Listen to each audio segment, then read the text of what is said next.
দিয়ে আর বাকিটাতে ওদের লটারি ছিল, বাকিটাতে একটা জন একটাই।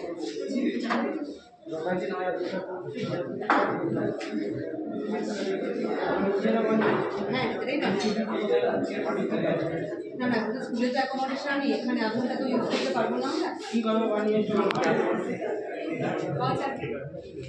এতক্ষণ কষ্ট করলে বলতে পারবি?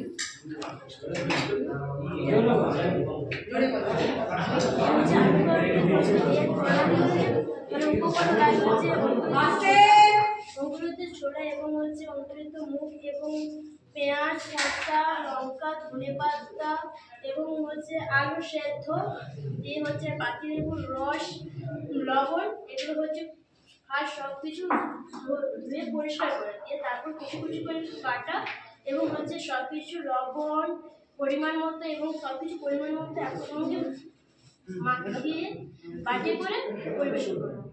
এবং ছোলাও মুগে অঙ্কুরিত ছোলা ও মুগে ভিটামিন সমৃদ্ধ এবং প্রচুর পরিমাণ ভিটামিন বি এবং সি কমপ্লেক্স থাকে। এছাড়াও ক্যালোরিযুক্ত এবং এটি ক্যালোরিযুক্ত খাদ্য, যা সুষম খাদ্য হিসেবে পরিচিত। এটি কার্বোহাইড্রেট ও ক্যালোরিযুক্ত খাদ্য এবং এই আলুতে আছে স্টার্চ এবং আলুতে এবং ফ্যাট তেল, যেহেতু এখানে তেল দ্বারা রন্ধন করা হয়েছে তাই এটাতে প্রচুর পরিমাণে ফ্যাট, যা শক্তি বা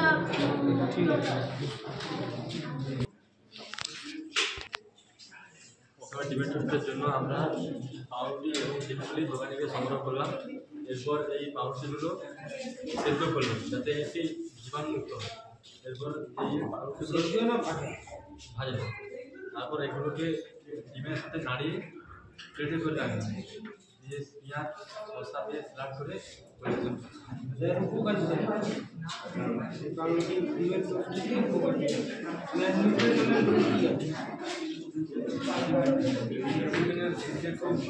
ভালো না হলেও এটি সহজে বানানো যায় এবং খুব কম সময়ে বানানো যায়। এটা খেলে আমাদের শরীরে কি কার্বোহাইড্রেট, প্রোটিন, ফ্যাট কোনটা তৈরি হবে? আমরা এমনি তো খাইয়া খাবার, তার কিছু একটা গুরুত্ব থাকে, গুরুত্বটা কি আমাদের শরীরে কী পাওয়া যায়?